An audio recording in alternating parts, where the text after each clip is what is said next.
இந்த முஸ்லிம் சமூகம் இருக்கக்கூடிய சூழ்நிலையை பார்த்தால் இந்த அர்ப்பணிப்புகளை எல்லாம் தெரிந்துதான் இந்த சமூகம் இந்த பூமியிலே வாழ்ந்து கொண்டிருக்கிறதா? லா இலாஹ இல்லல்லாஹ்.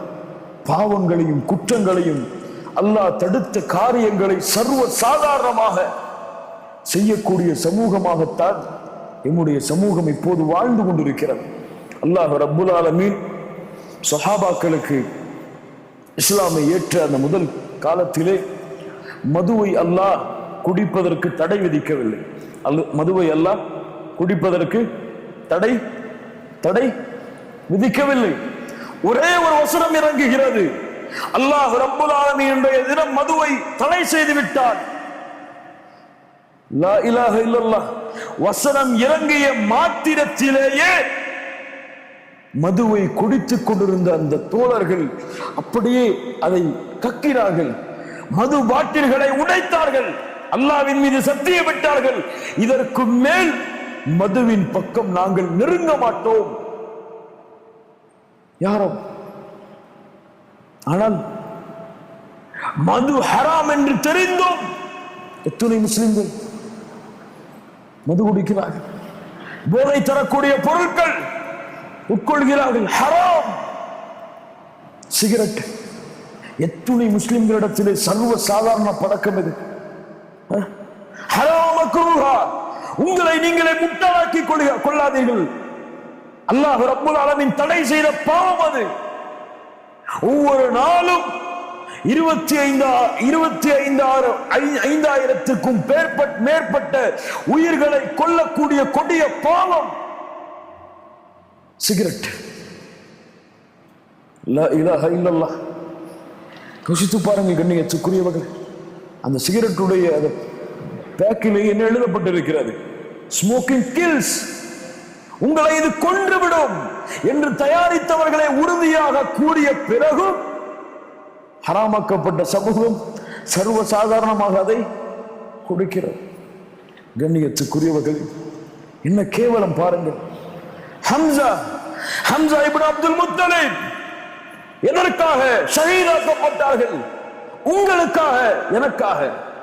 முஸ்அப் இப்னு உமைர் எதற்காக தங்களுடைய வாழ்க்கையை அர்ப்பணித்து ஷஹீதானார்கள்? எனக்காக, உங்களுக்காக.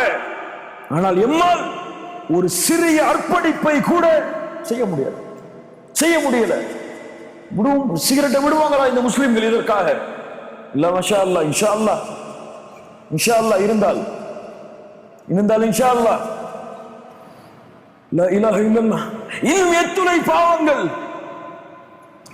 பாவங்கள் சர்வ சாதாரணமாக இன்று முஸ்லிம்கள் மத்தியிலே அசிங்கமான படங்களை, அசிங்கமான காட்சிகளை, அசிங்கமான செயல்களை யா அல்லாஹ் பார்க்கக்கூடிய, செய்யக்கூடிய செயல்பாடுகள் சர்வ சாதாரணமாக. அர்ப்பணிப்போமா இந்த செயல்பாடுகளை அல்லாஹ்வுடைய மார்க்கத்திற்காக, அல்லாஹ்வுடைய தீனுக்காக.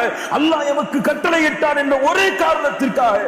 எமக்காக இறந்தவர்கள் முஸ்அப் இப்னு உமைர், எமக்காக இறந்தவர்கள் அபூ தல்ஹா, எமக்காக இறந்தவர்கள் பத்ருடைய அத்துணை தோழர்களும் இந்த சமூகத்தை உருவாக்க வேண்டும் என்பதற்காக செய்யப்பட்ட அர்ப்பணிப்புகள், அந்த சஹாபாக்களின் அர்ப்பணிப்புகள்.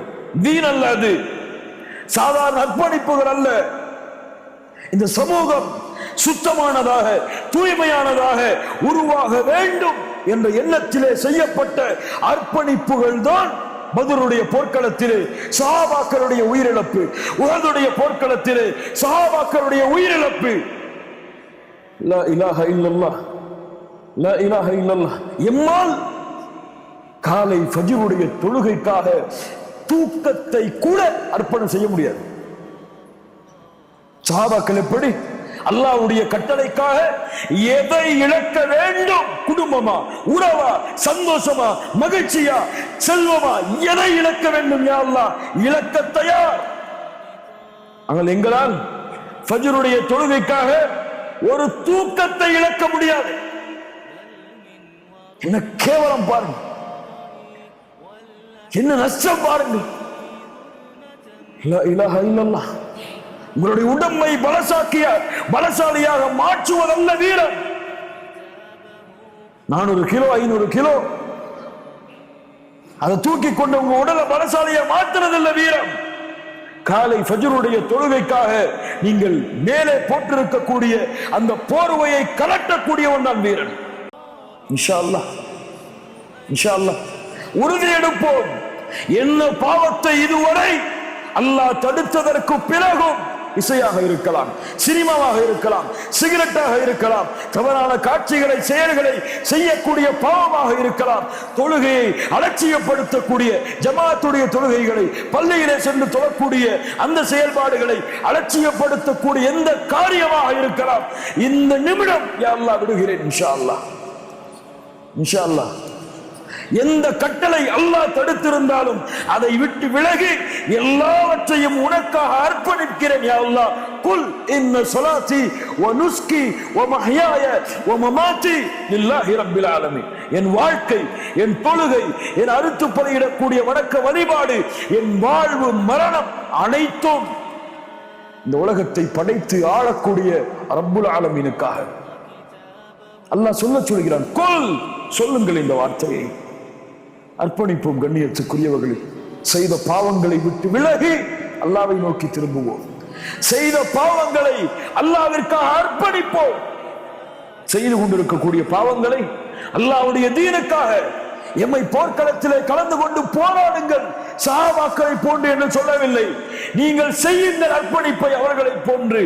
அல்லாஹ் விரும்புகிறான் நீங்கள் பாவத்தை விட்டு அல்லாஹ்வை நோக்கி திரும்பி வாருங்கள். பாவங்களை அர்ப்பணியுங்கள் அல்லாஹ்விற்காக. உங்களை படைத்த ரப், உங்களை நேசிக்கக்கூடிய அந்த ரப், உங்களுக்கு லா இலாஹ இல்லல்லாஹ்வை கொடுத்த அந்த இறைவனுக்காக நீங்கள் செய்யக்கூடிய பாவங்களை அர்ப்பணியுங்கள். சஹாபாக்களுடைய தியாகத்திலிருந்து எழக்கூடிய விழிப்புணர்வாக, எழக்கூடிய ஒரு எழுச்சியாக இன்றைய தினத்திலிருந்து நாம் இதை செய்வோம் இன்ஷா அல்லாஹ். அல்லாஹ் அதற்கு உதவி செய்வானாக. இந்த சமூகத்திற்காக பிரார்த்தனை செய்யுங்கள். இந்த சமூகம் படக்கூடிய கஷ்டங்கள், இன்னல்கள், நம்முடைய நாடுகளிலும் நாம் சார்ந்த முஸ்லிம் நாடுகளிலும் இந்த சமூகம் படக்கூடிய எதிரிகளால் இந்த சமூகம் தாக்கப்படக்கூடிய எதிரிகளுடைய சூழ்ச்சிகளுக்கு ஆகக்கூடிய காட்சியை ஒவ்வொரு நாளும் நாம் பார்த்து கொண்டிருக்கிறோம். இது நாம் உறங்கக்கூடிய காலம் அல்ல கண்ணியத்துக்குரியவர்களே. ஏதோ வாழ்வோம், சம்பாதிப்போம், செல்வோம், குடும்பம் சந்தோஷமாக இருக்கிறதா, என் வீடு மகிழ்ச்சியாக இருக்கிறதா என்று பார்த்து கொண்டிருக்கக்கூடிய காலம் இதுவல்ல. இந்த காலம் விழிப்போடு இருக்கக்கூடிய காலம். இந்த காலம் ஈமானுடைய உயர்ந்த நிலையை அடைந்து அல்லாஹ்வுடைய மார்க்கத்திற்காக தியாகங்களையும் அர்ப்பணிப்புகளையும் செய்வதற்கு தயாராகக்கூடிய காலம். ஆனால் நாம் இன்னும் எம்முடைய நிலைமையை மாற்றிக்கொள்ளாமல் இருந்தால் அல்லாஹ் நாம் மாற்றாமல் எம்மை மாற்ற மாட்டான். அல்லாஹ் ரப்புல் ஆலமீன் எதிரிகளுடைய சூழ்ச்சிகளை தடுத்து நிறுத்த மாட்டான். எப்போது அந்த சமூகம் ஈமானை சுமக்கவில்லையோ அதுவரை. ஈமானை சுமந்தால் அதனுடைய பொறுப்பு, சமூகத்தை பாதுகாக்கக்கூடிய பொறுப்பு அல்லாஹ்விடத்திலே. அல்லாஹ் பாதுகாத்தால், அல்லாஹ் உதவிக்கு வந்தால், உலகத்தில் எந்த எதிரி சக்தி எந்த சமூகத்தை நோக்கி திரும்பினாலும் சரி, ஒரு கடுகை கூட, ஒரு தூசியை கூட அந்த மூமின் சமூகத்தின் மீது வீச முடியாது அல்லாஹ்வுடைய நாட்டம் இல்லாமல். அல்லாஹ் அதற்கு உதவி செய்வானாக. அல்லாஹ் ரப்புல் ஆலமீன் எங்களுடைய கஷ்டங்களை நீக்குவானாக. அல்லாஹ் ரப்புல் ஆலமீன் எங்களுடைய பிரச்சனைகளை நீக்குவானாக. அல்லாஹ் ரப்புல் ஆலமீன் இஸ்லாமிற்கும் எங்களுக்கும் கண்ணியத்தை அதிகப்படுத்துவானாக. அல்லாஹ் ரப்புல் ஆலமீன் இந்த உலகத்திலே சிரமப்படக்கூடிய, கஷ்டப்படக்கூடிய, தோல்வியை நோக்கி சென்று கொண்டிருக்கக்கூடிய நம்முடைய சமூகத்தை வெற்றியை நோக்கி, கண்ணியத்தை நோக்கி, அல்லாஹுடைய உதவியை நோக்கி அல்லாஹ் ரப்புல் ஆலமீன் திருப்புவானாக. எம்மிடத்தில் இருக்கக்கூடிய பிரிவுகளை அல்லாஹ் நீக்கி அல்லாஹ் எங்களுடைய உள்ளங்களை ஒன்றிணைத்து இந்த சமூகத்தை ஒற்றுமை என்னும் பாதையில் அல்லாஹ் ரப்புல் ஆலமீன் அமைப்பானாக.